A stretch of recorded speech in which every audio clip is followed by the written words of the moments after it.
Good morning વિદ્યાર્થી મિત્રો।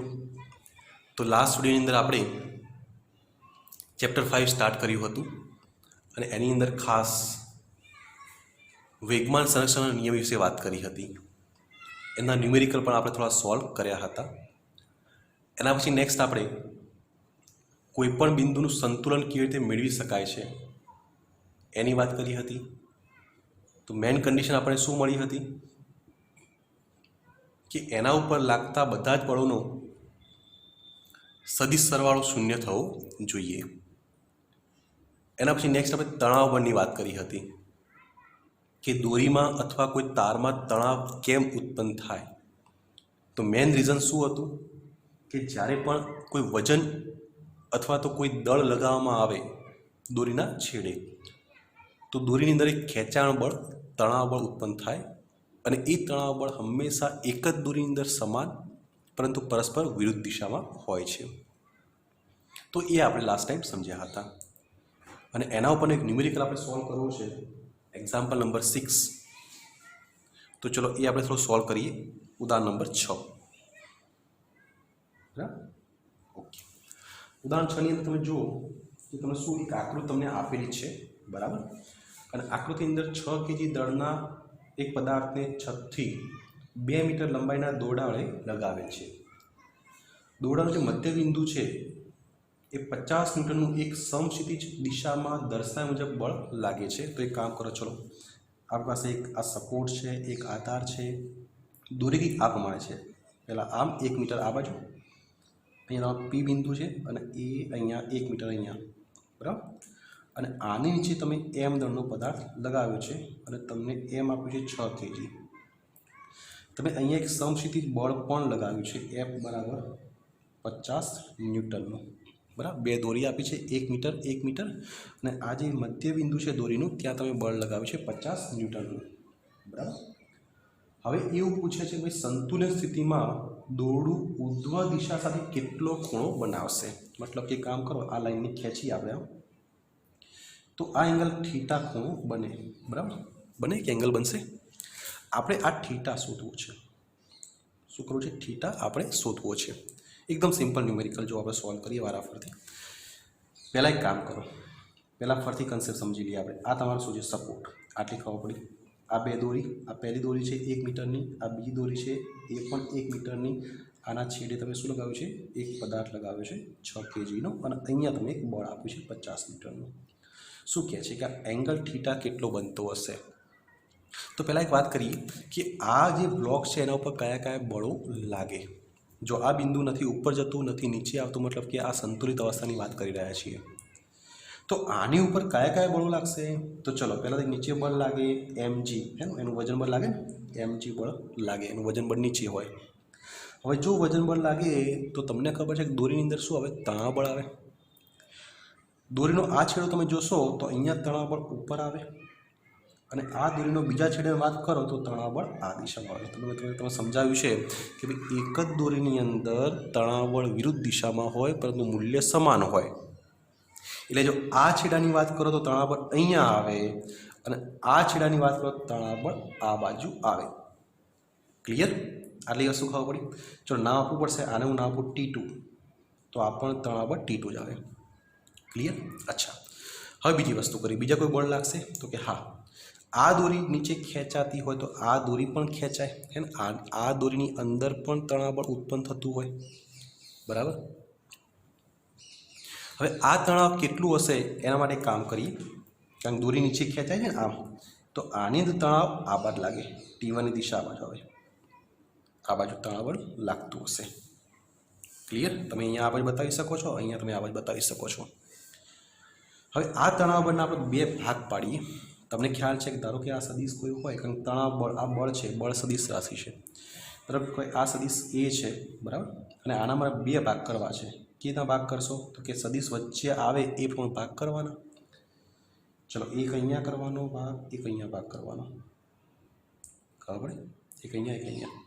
પણ ધારો કે આ એંગલ થીટા હોય તો તમને આવડે છે હવે કે થીટા સાથેનો ખૂણો કોસ કહેવાય। અહીંયા એ કોસ થીટા આવે, થીટા સાથેનો જે પણ અહીંયા ભાગ હોય ને એ કોસ થીટા લખાય, અને અહીંયા શું આવે, એ સાઇન થીટા। અને જે પણ આ કોસ થીટા સાઇન થીટા વચ્ચે કેટલો એંગલ આવે 90, આ એંગલ કેટલો હોય 90નો એંગલ હોય, કેટલો એંગલ હોય 90નો, બરાબર। તો એ પ્રમાણે અહીંયા જો તણાવ છે તો તણાવના બે ઘટકો પાડી શકો તમે। તો અહીંયા જો તણાવ સેપરેટલી બતાવું, આ તમારા તણાવ હોય તો એક ભાગ અહીંયા આવે, એક ભાગ અહીંયા આવે, આ એંગલ થીટા છે જુઓ, બરાબર। આ એંગલ કેટલો છે થીટા, આ રહ્યો જો। તો આ શું આવે T1 cos થીટા, આ શું આવે T1 sin થીટા। તો અહીંયા જે ભાગ છે એનામાં શું લખી શકાય T1 cos થીટા, કારણ કે થીટા સાથેનો ખૂણો છે। અને આ બાજુ તમે જુઓ, આ બાજુ આ શું આવે, આરો ભાગ T1 sin થીટા આવે।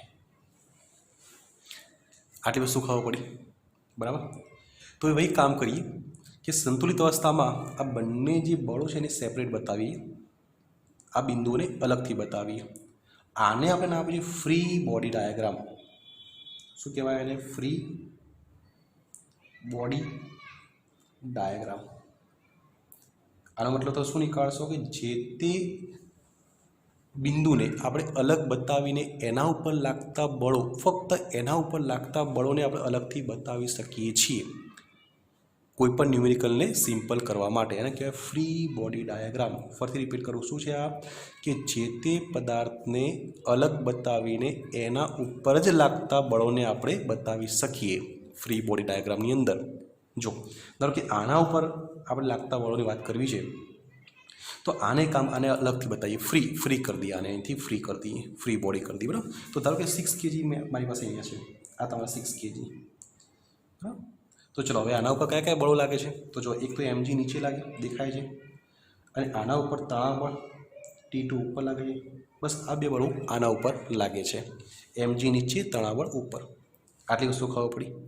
હવે બ્લોક તો સંતુલનમાં, જો આ બિંદુ સંતુલનમાં છે, સંતુલનમાં ક્યારે હોય કે આ બ્લોક પણ સંતુલનમાં હોવો જોઈએ, અદરવાઇઝ તમે વિચાર કરો કે આ બ્લોક નીચે જાય તો આ બિંદુ નીચું આવે, અને આ બ્લોક જો ઉપર આવે તો આ બિંદુ ઉપર જાય। આ બિંદુ સંતુલિત અવસ્થામાં લખીને તમને આપ્યું છે રકમની અંદર। એનો મતલબ તમે શું નીકાળશો, જેટલું બળ નીચે લાગે એટલું જ બળ ઉપર લાગતું હોવું જોઈએ। તેનો મતલબ તમે શું લખો કે T2 બરાબર mg, શું લખાય T2 બરાબર mg। ચલો કિંમત મૂકીએ આપણે, તો T2 બરાબર mની કિંમત આપી 6, જીની વેલ્યુ આપણે 10 લઈએ તો T2 બરાબર 60 ન્યૂટન। એનો મતલબ કે આ જે દોરી છે અહીંયા કેટલું તણાવ બળ ઉત્પન્ન થયું હશે, 60 ન્યૂટન। આટલી વસ્તુ ક્લિયર થઈ ગઈ। શું કર્યું, ફ્રી બોડી ડાયાગ્રામમાં આને અલગ બતાવ્યું, આની ઉપર લાગતા બળ mgની વાત કરી, T2ની વાત કરી। હવે આ જે બિંદુ P છે, આ બિંદુને P ના આપીએ, આ બિંદુને અલગથી બતાવો, હવે એનો ફ્રી બોડી ડાયાગ્રામ બનાવીએ આપણે। તો જો આ બિંદુ P તમારો અહીંયા, આ બિંદુ P, ચલો કયા કયા બળો એના ઉપર લાગે છે, તો એક એના ઉપર લાગે T2 દેખાય, જો આ બાજુ લાગે। હવે આને ભૂલી જાઓ, હવે ફક્ત આને ધ્યાન આપો। તો આ બિંદુ પર કયા બળ લાગે, એક તો જો T2 નીચે લાગે, તમને ખબર છે એક જ દોરીમાં તણાવ બળ તો હોય જ સમાન મૂલ્યના વિરુદ્ધ દિશામાં। તો અહીંયા જે T2 લાગશે એ નીચે દિશામાં લાગશે, તો અહીંયા જે બિંદુ છે અહીંયા નીચે તમે બળ બતાવો T2 આ દિશામાં। આટલી વસ્તુ ખબર પડી, T2 નીચે આવશે। હવે વાત કરો, ચલો T1ના બે કોમ્પોનન્ટ, T1 ભૂલી જવાનું હવે, કારણ કે T1ના બે ટુકડા કર્યા આવે તો આપણે બે ટુકડાઓને ધ્યાનમાં લેવાના। તો સંતુલિત અવસ્થાની વાત કરીએ તો જો એક T1 cos થીટા ઉપર લાગે છે, જો દેખાય એક ઉપર બળ લાગે છે, કયું T1 cos થીટા P બિંદુ ઉપર, એક P બિંદુ પર બળ અહીંયા લાગે, જો કયું T1 sin થીટા, તો અહીંયા હું લખું છું T1 sin થીટા। અને આ બિંદુ પર હજી એક બળ લાગે છે, કયું 50 ન્યૂટન, તો અહીંયા તમે બળ લગાવો 50 ન્યૂટન। તો આટલા બળો P બિંદુ પર લાગે છે, એક T2 નીચે, T1 cos થીટા ઉપર, 50 ન્યૂટન આ બાજુ, T1 sin થીટા આ બાજુ, આટલા 4 બળો આના ઉપર લાગે છે। આટલી વસ્તુ ખબર પડી। હવે વાત કરીએ સંતુલન અવસ્થાની, તો સંતુલન અવસ્થામાં તમને ખ્યાલ છે કે બધા જ બળોનો સદિશ સરવાળો કેવો થવો જોઈએ, 0। એનો મતલબ કે તમે સમજી શકશો કે આ બિંદુ સંતુલનમાં ક્યારે હોય કે આ બંને બળો સમાન મૂલ્યના અને પરસ્પર વિરુદ્ધ દિશામાં હોવા જોઈએ। પરસ્પર વિરુદ્ધ દિશામાં તો છે જ, તો મૂલ્ય બંનેના સમાન હોવા જોઈએ। એટલે તમે લખી શકો આ પ્રમાણે કે ભાઈ T1 cos થીટાનું મૂલ્ય કેટલું થવું જોઈએ, T2 થવું જોઈએ, તો જ સંતુલનમાં રહે। જો T2 વધી જાય તો નીચે આવે, બરાબર. હવે એ પ્રમાણે અહીંયા જો આ પણ સંતુલિત અવસ્થામાં છે, આ બાજુ નથી જતું, આ બાજુ નથી જતું, એનો મતલબ કે આ બંને બળો પણ સમાન હોવા જોઈએ તો જ સંતુલનમાં આવે.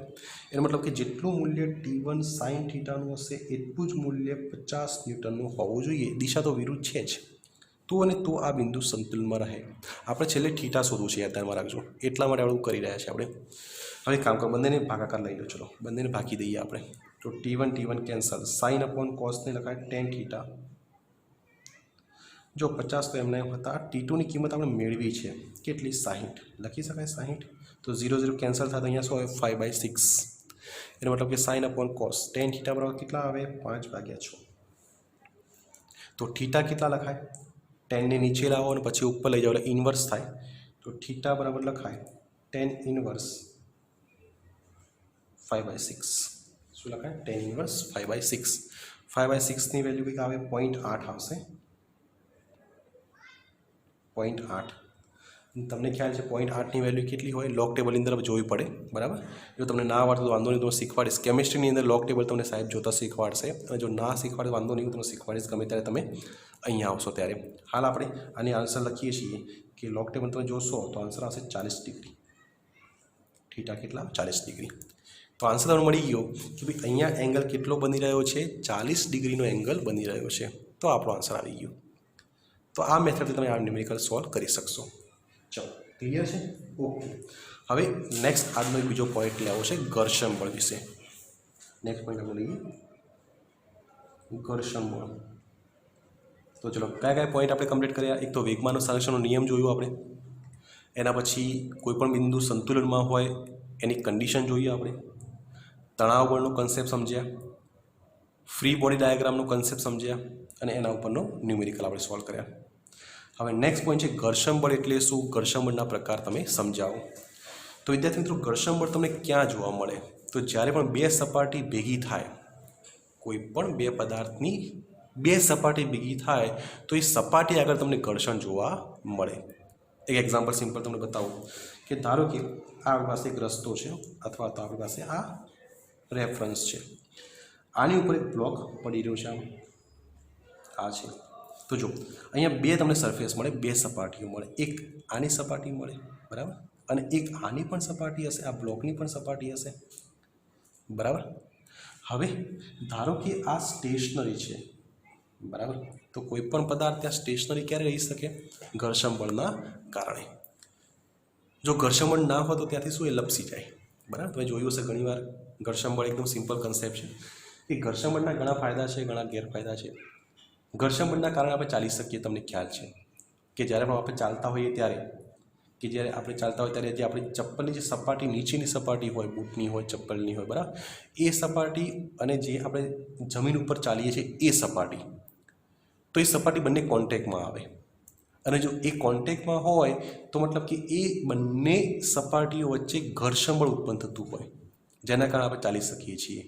અને ધારો કે વચ્ચે કોઈ કેળાની છાલ આવી જાય તો તમને ખબર પડશે કે આપણે લપસી કેમ જઈએ છીએ. કેમ? કારણ કે એ જે ઘર્ષણ આપણને મળતું હતું એ ઘર્ષણ બંધ થઈ જાય.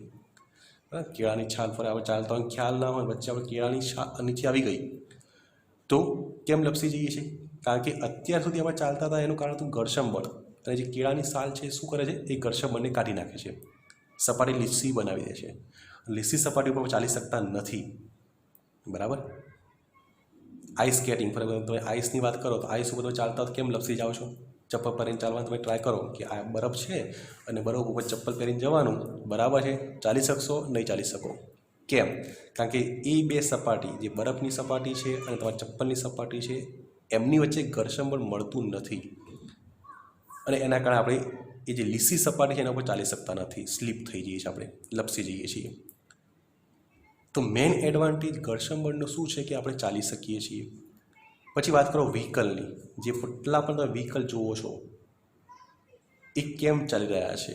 ઘર્ષણ બળના કારણે, બરાબર. જો ઘર્ષણ બળ હોત જ નહીં, એનો મતલબ કે જે ટાયરની વાત કરો, ટાયર અને જે રોડની વચ્ચે ઘર્ષણ બળ, જે બે સપાટીઓ વચ્ચે ઘર્ષણ બળ ઉત્પન્ન ન થતું હોય તો પોસિબલ જ નથી વાહન વ્યવહાર, બરાબર છે. તમે જોયું હશે કે તમારી જે બાઇક હોય, એક્ટિવા હોય કે મોટા ટાયરો હોય, ત્યાં વચ્ચે ખાંચા રાખવામાં આવે, તમે જોયું હશે. ટાયરની અંદર ખાંચા કેમ રાખવામાં આવે છે? તો એ કોઈ ડિઝાઇન નથી. એ જે ખાંચા રાખવામાં આવે છે એનું કારણ એક જ છે, ઘર્ષણ બળ એમને જોઈએ છે. અને એ જે ખાંચા રાખવામાં આવે છે એના કારણે શું થાય? ઘર્ષણ બળ મળી રહે છે બે સપાટીઓ વચ્ચે. તમે જોયું હશે ઘણીવાર કે બહુ કોઈ વ્હીકલ, ફોર એક્ઝામ્પલ એક્ટિવાની વાત કરો, એક્ટિવા બહુ તમે લાંબા સમયથી એનો યુઝ કરી રહ્યા છો, તો જેમ જેમ ઘસારો થાય ને એમ એમ જે પેલા ખાંચાઓ હોય એ થોડા નીકળી જાય અને સમય જતાં એ જે પણ ટાયર છે લીસું બને. એક વખત તમને કહેવામાં આવે છે ભાઈ હવે ટાયર બદલી દો, એનું આયુષ્ય પૂરું થવા આવ્યું. કેમ? કારણ કે જો હવે લીસું થઈ જાય તો ઘર્ષણ બળ ના મળે, ઘર્ષણ બળ ના મળે તો ગાડી સ્લીપ થવાની શક્યતાઓ રહેલી છે. તો જે પણ વાહન વ્યવહાર શક્ય છે એ ફક્ત ને ફક્ત ઘર્ષણના કારણે શક્ય છે. તો એ તમારા ઘર્ષણ બળના ફાયદા છે. ઘર્ષણ બળના ગેરફાયદા પણ છે કે કોઈ પણ બે પદાર્થોને ઘર્ષણ બળના કારણે શું થાય? ઉષ્મા ઉર્જા ઉત્પન્ન થાય.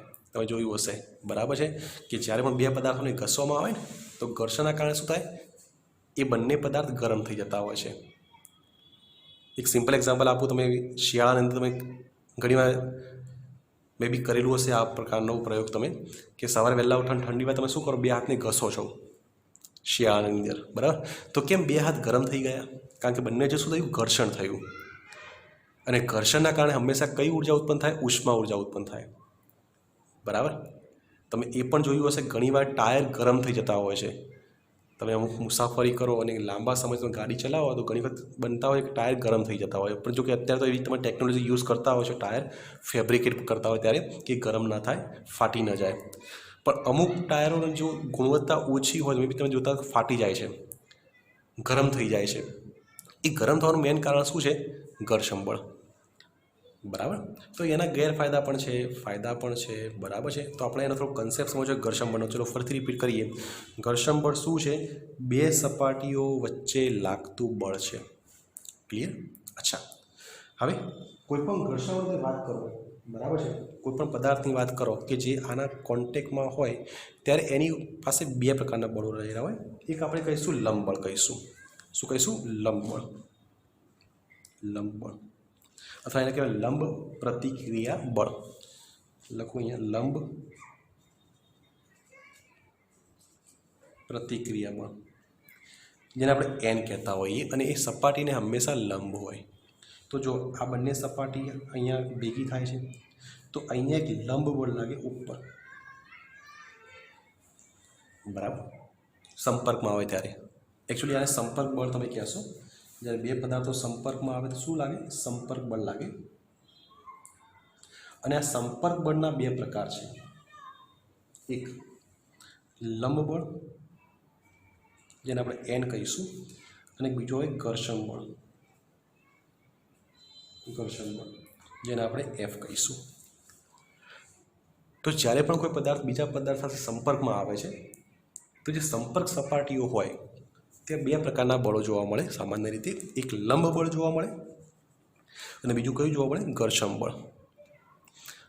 લંબ બળ હંમેશા યાદ રાખવાનું કે સપાટીઓને લંબ હોય. એના મતલબ કે અહીંયા તમે લંબ બળની વાત કરો ને તો અહીંયા લંબ બળ ક્યાં આવે? તો કે ઉપર આવે, આ બાજુ સપાટીને લંબ હોય, બરાબર? એનું કારણ આટલું છે કારણ કે જો નીચે એમજી જેટલું બળ લાગે, ધારો કે આનું વજન, આનું દળ એમ છે તો નીચે શું લાગે? એમજી વજન બળ. અને ન્યૂટનનો ગતિનો નિયમ છે, ત્રીજો નિયમ, કે ભાઈ આઘાત અને પ્રત્યાઘાત સમાન મૂલ્યના પરસ્પર વિરુદ્ધ દિશામાં હોય છે. એટલે આ બ્લોક સપાટી ઉપર એમજી જેટલું બળ લગાવે છે. તો આ જે સપાટી ખરી ને, આ જે સપાટી એ આના ઉપર પણ બળ લગાવે. કેટલું? નોર્મલ એન બળ, બરાબર? જેટલું બળ આના ઉપર લગાવે એટલું જ બળ આના ઉપર લગાવે. એટલે એમજી નીચે લાગે તો લંબ બળ ક્યાં લાગે? ઉપર લાગે, બરાબર? તો સંપર્ક બળનું એક લંબ બળ આવે. બીજું ઘર્ષણ બળ. ઘર્ષણ બળ કઈ દિશામાં લાગે એ ડિપેન્ડ કરે છે, પણ આટલું આપણે યાદ રાખીશું હંમેશા. ઘર્ષણ બળ શું કરે? ગતિને અવરોધે. હંમેશા ઘર્ષણ બળનું કામ શું છે? ગતિને અવરોધવાનું. એટલે ગતિ જે દિશામાં થતી હોય એની વિરુદ્ધ દિશામાં ઘર્ષણ બળ લાગે. ધારો કે અહીંયા તમે બળ લગાવ્યું એફ જેટલું, 10 ન્યૂટન બળ લગાવ્યું સમજો, અને આ 10 ન્યૂટનના કારણે આ પદાર્થ આગળ જઈ રહ્યો છે તો ઘર્ષણ બળ ક્યાં લાગે? પાછળ, એફ. જો પદાર્થ આ દિશામાં જતો હોય તો ઘર્ષણ બળ આ બાજુ લાગે. અને વિચાર કરો કે ધારો કે કોઈ પદાર્થ છે એ આ દિશામાં જઈ રહ્યો છે, આ દિશામાં, તો ઘર્ષણ બળ એની વિરુદ્ધ દિશામાં આ દિશામાં લાગે. ફરીથી રિપીટ કરું, હંમેશા ઘર્ષણ બળ પદાર્થની ગતિને અવરોધે. એનો મતલબ કે જે પણ ગતિની દિશા હોય એના વિરુદ્ધ દિશામાં જ ઘર્ષણ બળ તમને જોવા મળે. જો પદાર્થ આ બાજુ જતો હોય તો ઘર્ષણ બળ આ બાજુ લાગે, જો પદાર્થ આ બાજુ જતો હોય તો ઘર્ષણ બળ આ બાજુ તમને મળે. આટલી વસ્તુ ક્લિયર થઈ ગઈ, બરાબર? તો આ તો વાત થઈ ઘર્ષણ બળની. આવડશે? અચ્છા, હવે ઘર્ષણ બળના પ્રકાર છે. ઘર્ષણ બળના પ્રકાર છે તો પહેલો પ્રકાર જોઈએ હવે, સ્થિત ઘર્ષણ બળ. સ્થિત ઘર્ષણ બળ. ઘર્ષણ બળનો પહેલો પ્રકાર છે સ્થિત ઘર્ષણ બળ. તો સમજીએ સ્થિત ઘર્ષણ બળ શું છે. તો જો ધારો કે આ કોઈ બ્લોક છે, બરાબર? એમ દળનો એક બ્લોક છે, આપણે કોઈ સપાટી ઉપર આમ પડી રહ્યું છે. મારો ક્વેશ્ચન એવો છે કે આ જ્યારે બ્લોક અહીંયા પડી રહેલો હોય ત્યારે કોઈ ઘર્ષણ બળ લાગતું હોય? જ્યારે આ સપાટી ઉપર કોઈ બ્લોક આ પ્રમાણે હોય તો કોઈ ઘર્ષણ બળ આની ઉપર કામ કરતું હોય? તો આન્સર આવે ના, કોઈ ઘર્ષણ બળ હોતું નથી એ વખતે. તો ઘર્ષણ બળ ક્યારે લાગશે? જ્યારે તમે કોઈ બાહ્ય બળ આપો ત્યારે. તો જ્યારે પણ પદાર્થ ઉપર કોઈ બાહ્ય બળ આપવામાં આવે છે ત્યારે આ બંને પદાર્થોની સપાટીઓ જે છે કોન્ટેક્ટ સરફેસ, ત્યાં સ્થિત ઘર્ષણ બળ ઉત્પન્ન થાય. કયું ઉત્પન્ન થાય? સ્થિત ઘર્ષણ બળ. આ જે સ્થિત ઘર્ષણ બળ ઉત્પન્ન થાય એ કેટલા મૂલ્યનું હોય એ આપેલા બળ ઉપર આધારિત રાખે છે. ફરી રિપીટ કરું, આ બ્લોક છે, બ્લોક જ્યારે એમ જ પડી રહેલો હોય તો એના પર કોઈ પણ પ્રકારનું બળ લાગતું નથી. સ્થિત ઘર્ષણ બળ ક્યારે જોવા મળે? જ્યારે એના પર બળ આપવામાં આવે ત્યારે. ક્યાં જોવા મળે? આ બંનેની જે કોન્ટેક્ટ સરફેસ હોય ને ત્યાં તમને સ્થિત ઘર્ષણ બળ જોવા મળે. હવે એનું જે મૂલ્ય હોય સ્થિત ઘર્ષણ બળનું મૂલ્ય એ બદલાતું જતું હોય. તો આપણને કેવી રીતે ખબર પડે કે સ્થિત ઘર્ષણ બળ કેટલું છે અહીંયા? તો ચલો એના માટે એક સિમ્પલ કન્સેપ્ટ તમને સમજાવું કે ધારો કે આપણે એક વિચાર કરીએ કે મારી પાસે એક 20 kgનો એક પથ્થર છે, 20 kgનો એક બ્લોક છે, પથ્થર છે. આ તમારો 20 kgનો પથ્થર અથવા તો 20 kgનો બ્લોક, બરાબર, અહીંયા પડી રહ્યો છે. હવે તમે એક સિમ્પલ એક નાની આંગળી લઈને તમે એને ધક્કો મારી રહ્યા છો. બોલો એ પથ્થર ખસે કે ના ખસે? તો કે ના ખસે. કેમ? કારણ કે અહીંયા જ્યારે પણ તમે બળ લગાવવાનું ચાલુ કરો ને ત્યારે અહીંયા બીજું બળ ઉત્પન્ન થવાનું ચાલુ થઈ જાય, જે શું કરે કે ભાઈ ગતિનો વિરોધ કરે. ધારો કે તમે અહીંયા 2 ન્યૂટન બળ લગાવ્યું, કેટલું સમજો, 2 ન્યૂટન બળ તમે લગાવ્યું અને આ પદાર્થ ત્યાંથી નથી ખસતો.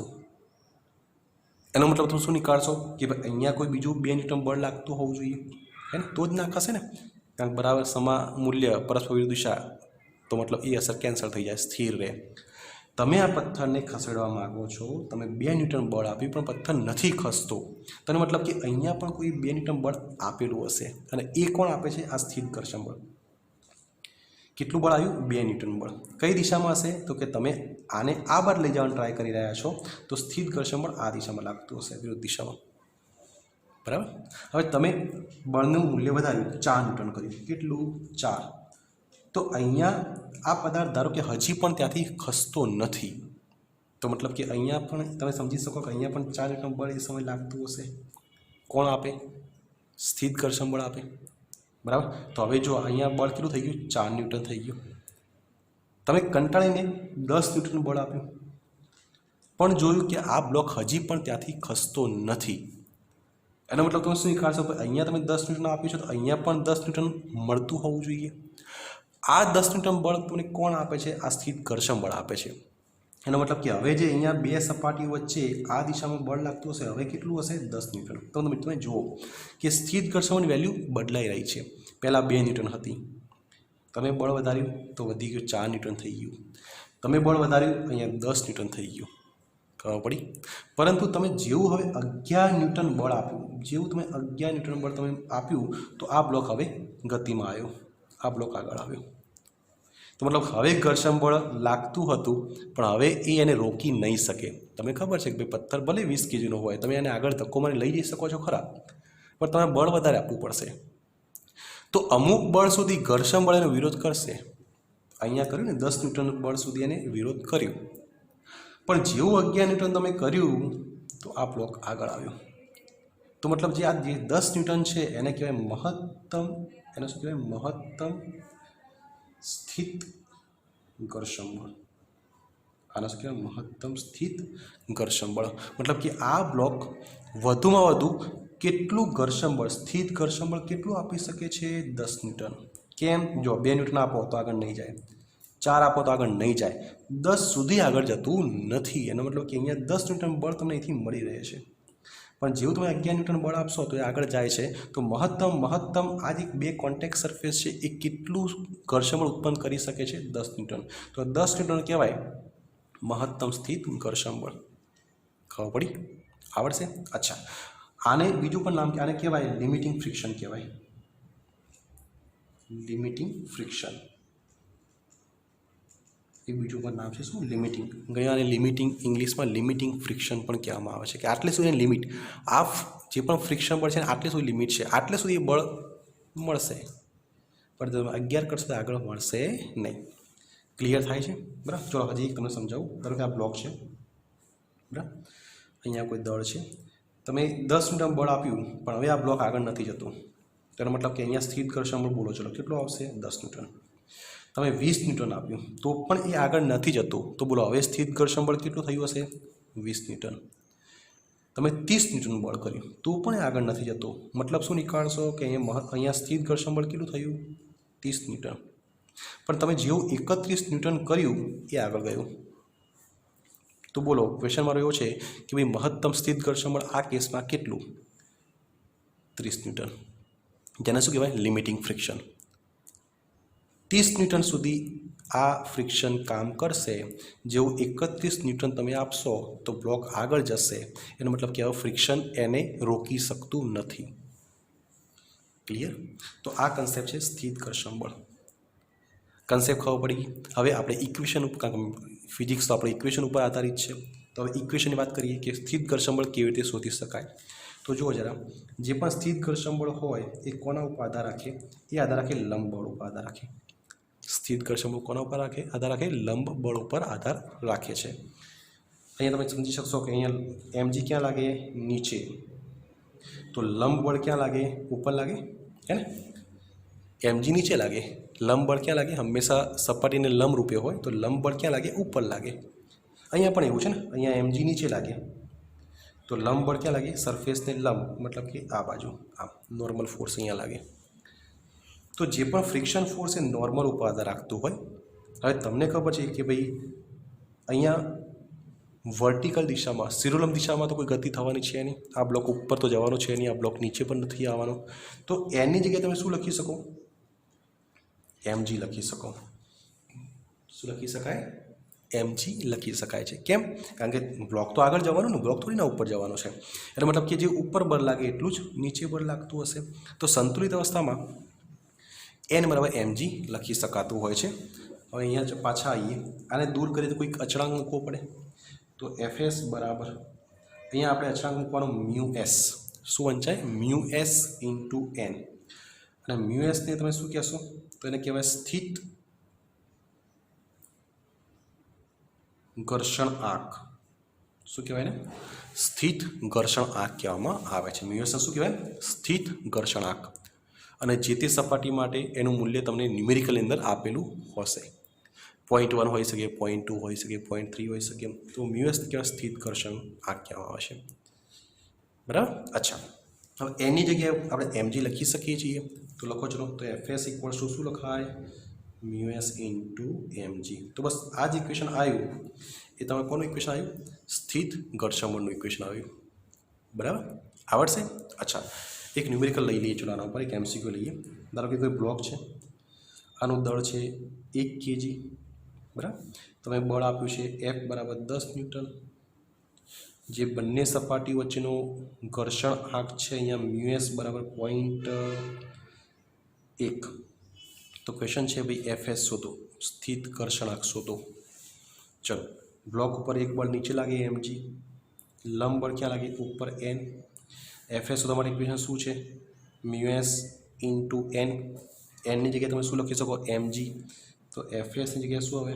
મ્યુએસ mg કિંમત મૂકો છો મ્યુ એસની કિંમત કેટલી 0.1 એમ આપે છે 1 જીની વેલ્યુ કેટલી 10 આ 1 0.1 અને 10 કેન્સલ થઈ જાય તો એફએસ તમને મળશે 1 ન્યૂટન તો આ તમે એફએસ તમે આ રીતે એફએસ શોધી શકો છો ક્લિયર આવડશે સારું ચલો તો આ વાત થઈ તમારી સમક્ષિતિજ સપાટીની હવે વાત કરીએ શિરોલંબ ધારો કે કોઈ અહીંયા શિરોલંબ સપાટી હોય આ પ્રમાણે અને આ બ્લોક અહીંયા સ્ટેશનરી છે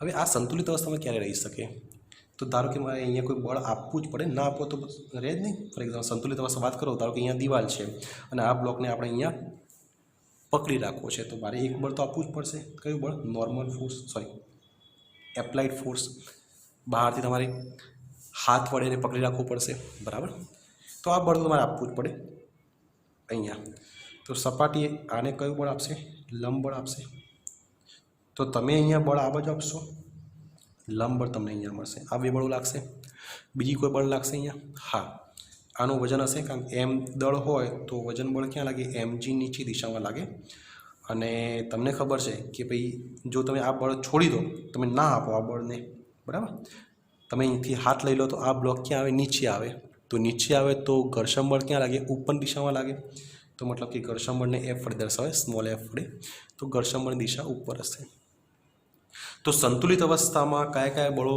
સમાન હોવા જોઈએ તો સંતુલિત અવસ્થામાં એફની કિંમત n બરાબર હોવી જોઈએ અને ઘર્ષણ બળની કિંમત mg બરાબર હોવી જોઈએ કોની વાત છે શિરોલંબ માટે વાત કરી રહ્યા છે આ સમક્ષિતિજ માટે હતું કે સમક્ષિતિજમાં n ને કોણ સમતોલે mg તો અહીંયા શિરોલંબમાં n ને કોણ સમતોલે f સંતુલિત અવસ્થામાં ક્લિયર હવે એક વાત કરીએ ઢોળાવાળી સપાટી ધારો કે આ એક સપાટી સમક્ષિતિજ પણ નથી અને શિરોલંબ પણ નથી આ પ્રમાણે છે જે એંગલ કેટલો બનાવે થીટા તો આ સપાટીમાં લંબ બળ કેટલું લાગે એ થોડું સમજવું છે તો જો ધારો કે મારી પાસે એક બ્લોક છે અહીંયા આ બાજુ ચલો આ બ્લોક ઉપર કયા કયા બળો લાગે તો એક નીચે mg બળ લાગે તો આ mg નીચે હવે mgના બે ઘટકો આપણે પાડીએ ધારો કે કોઈ સદિશ આ બાજુ હોય કદી સદિશ એ છે ચલો તો એક ઘટક અહીંયા આવે અને એક ઘટક આ બાજુ આવે ધારો કે આ એંગલ થીટા હોય ને તો અહીંયા શું લખાય એ કોસ થીટા લખાય થીટા સાથેનો ખૂણો કોસ આવે અને અહીંયા એ સાઇન થીટા આવે તો એ પ્રમાણે ધારો કે અહીંયા mg હોય તો બે ઘટકો પાડવા આપણે એક અહીંયા પડે એક્ઝેક્ટ આપણે લંબ અહીંયા આવે mg બરાબર જોઈએ એંગલની વાત પછી કરીએ પણ અહીંયા એક ઘટક અહીંયા આવશે અને એક ઘટક અહીંયા આવે આમ બંને ઘટકો વચ્ચે ખૂણો તો હંમેશા 90 જ રહેવાનો એક સાઇન થીટા એક કોસ થીટા કેટલો એંગલ બને 90 તો મતલબ આ એંગલ 90 હોય કેટલો હોય 90 બરાબર આ બંને વચ્ચે એંગલ કેટલો હોય 90 હોય આટલી વસ્તુ ખબર પડી હવે ચલો થોડું મેથેમેટિક્સનો ઉપયોગ કરીએ આ થીટા આ તો 90 તો આ એંગલ કેટલો આવે 90 માઇનસ થીટા આવે આ 90 માઇનસ થીટા અને આ 90 તો આ એંગલ કેટલો આવે થીટા ફરીથી આ થીટા તો 90 તો છે જ ને આ 90 તો 90 માઇનસ થીટા આવે બરાબર આ એંગલ 90 છે ને આ 90 માઇનસ થીટા તો આ એંગલ કેટલો આવે થીટા હવે જો આ એંગલ થીટા હોય તો આ mg છે આ એંગલ થીટા છે તો અહીંયા શું આવે mg cos થીટા અને અહીંયા શું આવે mg sin થીટા બરાબર આ શું mg cos થીટા આવે mg sin થીટા બરાબર હવે આ બ્લોક આ બાજુ જવાનું ટ્રાય કરે કારણ કે આ સપાટીના કારણે આ બ્લોકની ટેન્ડન્સી શું હશે એ નીચે આવવાનું ટ્રાય કરશે તો ઘર્ષણ બળની દિશા ક્યાં હશે એની વિરુદ્ધ એટલે આ દિશા ઘર્ષણ બળની આવે એફ આ બાજુ લાગે ક્લિયર હવે વાત રહી નોર્મલ લંબ બળની લંબ બળ હંમેશા સપાટીને લંબ રૂપે હોય તો આ તમારી સપાટી છે તો લંબ અહીંયા દોરી દેવાનો એંગલ 90 આવે તો આ તમારું લંબ બળ સપાટીને લંબ તો આટલા બળો આના ઉપર કામ કરતા હોય ફરતી આવે કે mgના બે ઘટકો mg cos theta mg sin theta જો બ્લોક નીચે આવતો હોય તો ઘર્ષણ બળ ક્યાં લાગે ઉપર લાગે એફ અને બીજું સપાટીને લંબ કયો બળ હોય નોર્મલ તો સંતુલિત અવસ્થાની વાત કરીએ સંતુલિત અવસ્થા તો તમે જોઈ શકશો સંતુલિત અવસ્થા મતલબ કે આ બ્લોક ત્યાંથી આગળ પાછળ ના જાય ત્યાંના ત્યાં રહે તો એ ક્યારે પોસિબલ છે કે જેટલું બળ એફ ઘર્ષણ બળ હોય એટલું જ બળ કેટલું હોવું જોઈએ mg sin થીટા આ બંને સમાન હોવા જોઈએ જો mg sin થીટા વધારે હોય તો નીચે આવે એફ વધારે હોય તો ઉપર જાય, ઉપર તો નોર્મલી નથી જવાનો, પણ બંને જો બેલેન્સ હોય તો મતલબ એ ત્યાંના ત્યાં રહે, એફ બરાબર mg sin થીટા. પછી આની વાત કરું કે જો નોર્મલ વધારે હોય તો ઉપર આમ બ્લોક ઉપર ખેંચાય અને mg sin નીચે હોય તો નીચે પડે, પણ સંતુલિત અવસ્થામાં બંને સમાન હોય તો n બરાબર mg cos થીટા. તો જો સંતુલિત અવસ્થામાં અહીંયા જો n કોને સમતુલે છે? mg cos થીટાને. અહીંયા જુઓ સંતુલિત અવસ્થામાં n કોને સમતુલે? એફને, બરાબર. અને આની વાત કરો સંતુલિત અવસ્થામાં n કોને સમતુલે? mgની અંદર, અહીંયા mg, બરાબર. તો MCQ માટે થોડા અગત્યના પોઈન્ટ છે, ધ્યાનમાં તમે રાખજો. હવે કામ કરીએ, બંનેને ભાગાકાર લઈએ આપણે, આ બંનેનો ભાગાકાર લઈએ તો જો mg કેન્સલ, તો f by n equals to sine upon cos tan થઈ જાય. હવે f અપોન n તો જો શું છે, આપણી પાસે ઇક્વેશન જોવાનું, f ચલે છે n, તો f ઇક્વલ્સ ટુ આવ્યું મ્યુ ઇન્ટુ n. અહીંયા s લખ્યું, s મતલબ કે સ્ટેટિક, સ્થિતની વાત કરીએ છીએ, પણ છે તો ઘર્ષણ બળ ને, તો f equals to mu into n લખી શકાય, f equals to mu into n, બરાબર. સ્થિત હોય તો સ્ટેટિક s મૂકી દો એમ. તો એક કામ કરીએ કે આની નીચે લાવે તો f બાય n શું મ્યુ એસ આવે, તો mu S equals to ten theta, એક સૂત્ર સાબિત થાય છે, મ્યુ એસ બરાબર ટેન થીટા, બરાબર. તો ચલો આજે આપણે આ વિડીયોની અંદર આટલે સુધી રાખીશું, નેક્સ્ટ વિડીયોની અંદર આગળ કન્ટિન્યુ કરીશું. Thank you.